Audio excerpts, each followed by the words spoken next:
Fala galera, tudo bem? Rodada de peso no campeonato italiano, fim de semana de jogos importantíssimos e a rodada começou na sexta-feira com um clássico, com o derby de Roma e com uma grande vitória da Lazio para cima da Roma. E tem alguns aspectos táticos legais a gente falar aqui sobre as estratégias, sobre as propostas diferentes, sobre o duelo talvez até de certa forma inesperado, que acabou decidindo o andamento da partida, os gols também. Então vamos falar sobre Lazio e Roma, e você fica à vontade aqui para se inscrever, clica aqui embaixo, ativa o sininho da notificação, deixa aí a inscrição, a curtida no vídeo e o seu comentário. Se você acha que a Lazio pode tentar entrar nessa briga, a Lazio tinha ficado um pouco para trás, agora está a 3 pontos da Roma, mas ainda distante das primeiras posições. De qualquer forma, é um derby, é uma vitória contundente, um 3-0 diante da maior rival, um jogo que dá moral, que dá confiança para a equipe de Simone Inzaghi, que foi tão bem.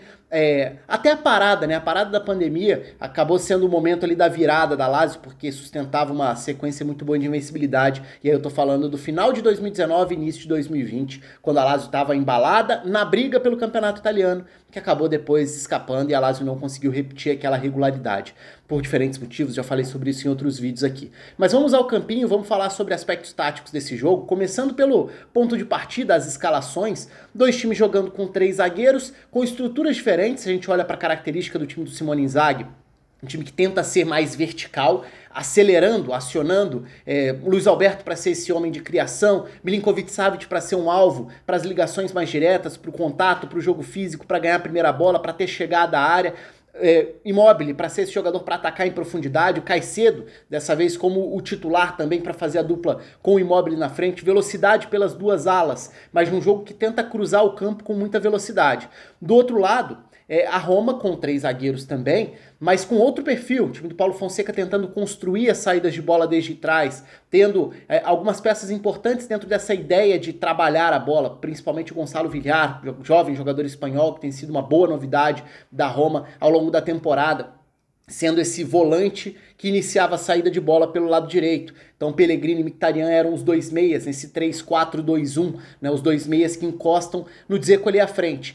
Mas quais são essas diferenças na hora que a bola rola? Então a gente está olhando para a estrutura do ponto de partida das escalações. Vamos olhar para 2 cenários diferentes? Primeiro, era de se imaginar a Roma com mais posse de bola, e foi o que aconteceu. Afinal de contas, a Roma tentaria trabalhar e valorizar essa construção desde trás. E como isso se dava, qual era o lado mais usado? Principalmente o lado direito, que tinha o Mantini como zagueiro pela direita, se projetando, saindo para receber numa faixa mais avançada pela lateral direita, permitindo que o Villar recuasse para trabalhar e ser mais acionado como esse primeiro jogador da saída de bola. Então, em vários momentos, o Mantini estava mais adiantado pela direita, liberando o Karsdorp para jogar um pouco mais à frente, e com isso o Villar voltava para tentar receber essa bola e assim iniciava essa construção. Pellegrini numa faixa um pouco mais avançada, até para tentar atrair o Luiz Alberto. Então, se o Luiz Alberto fosse atraído para marcar o Villar, o Pellegrini tentaria receber numa faixa um pouco mais avançada do campo. Só que a Lazio não tentava, não o tempo inteiro, ou na maior parte do tempo no início do jogo.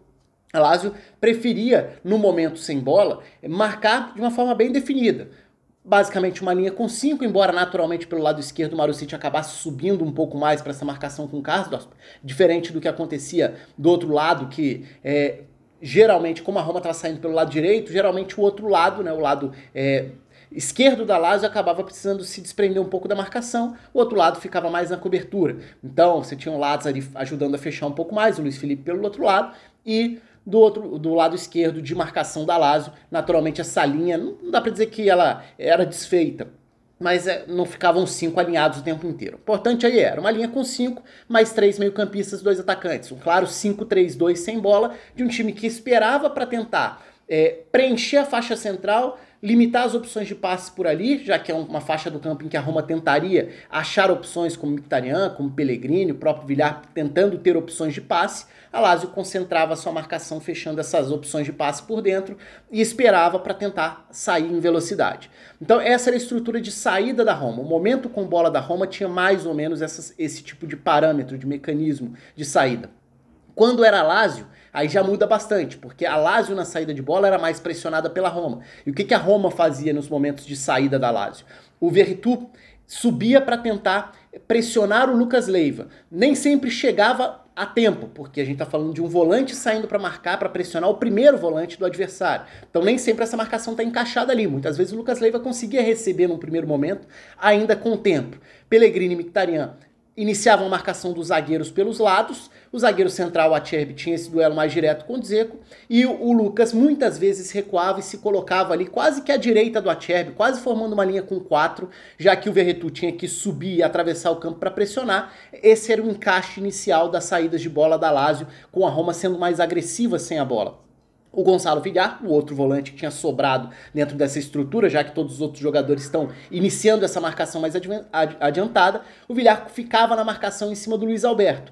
Até porque, como o Milinkovic-Savic é o outro meio-campista da Lazio, mas ele é muitas vezes o alvo para as ligações mais diretas, e é um jogador muito forte para receber esse tipo de passe longo e conseguir dominar, ganhar, raspar, conseguir desviar de cabeça ou proteger com o corpo.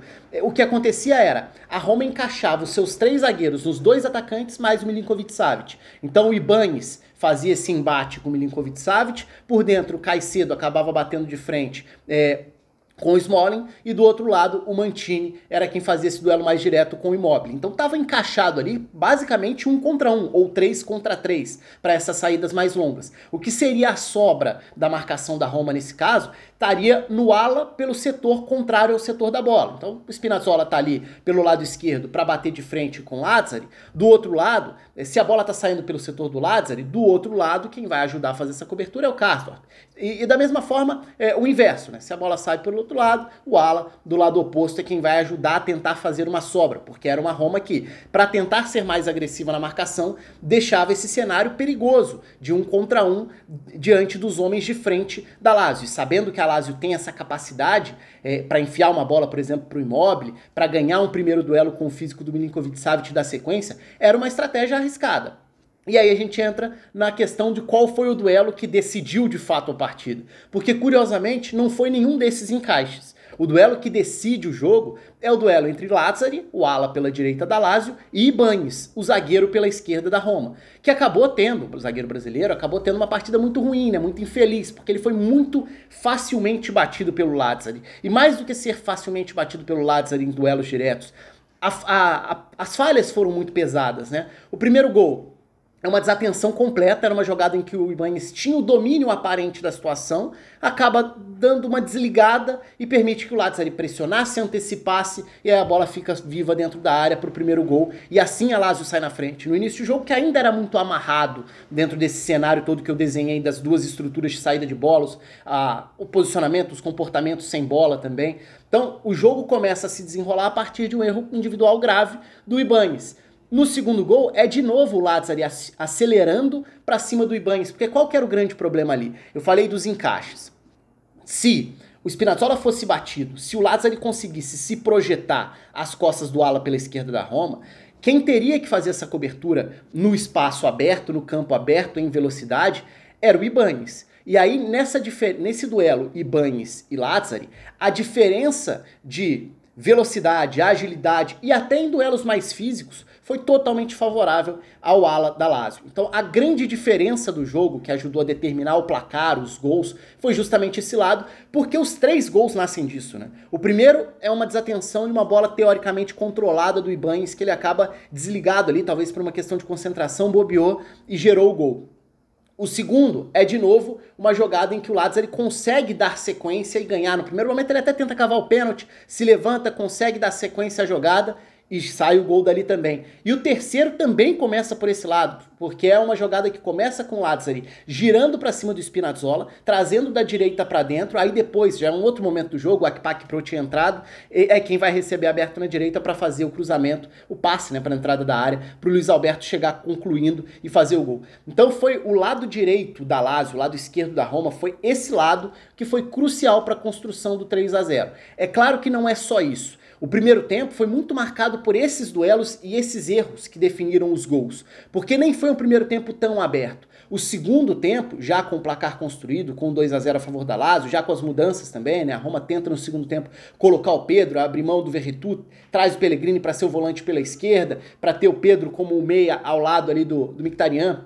Mas nem é esse o ponto principal. O ponto principal é que a partir ali de uns 10 minutos do segundo tempo, a Lazio começa a acertar, a encaixar transições ofensivas, contra-ataques perigosos, um atrás do outro. E aí começam a aparecer muito outros dois jogadores. Eu falei do Lazzari fundamental, talvez o personagem do jogo em termos de construção pelo lado dele e participação nos 3 gols, mas a gente não pode diminuir o que foi o jogo do Luiz Alberto, mais um, né? Grande partida do Luiz Alberto. E no segundo tempo, ele consegue puxar, conduzir alguns desses contra-ataques e acionar mais vezes o Immobile também, e aí incomodando em profundidade o setor do lado do Mancini, zagueiro pela direita da Roma. Então no segundo tempo, pouco antes do gol sair, o gol sai logo depois das mudanças da Lazio, inclusive a entrada do Akpak Pro, que tinha acabado de entrar, mas mesmo antes dessas substituições, já eram ali uns 10 minutos da Lazio ameaçando claramente, incomodando fortemente nos contra-ataques a defesa da Roma. O terceiro gol poderia ter saído até antes, né? O próprio goleiro, o Paulo Lopes, já tinha tido que fazer defesas antes mesmo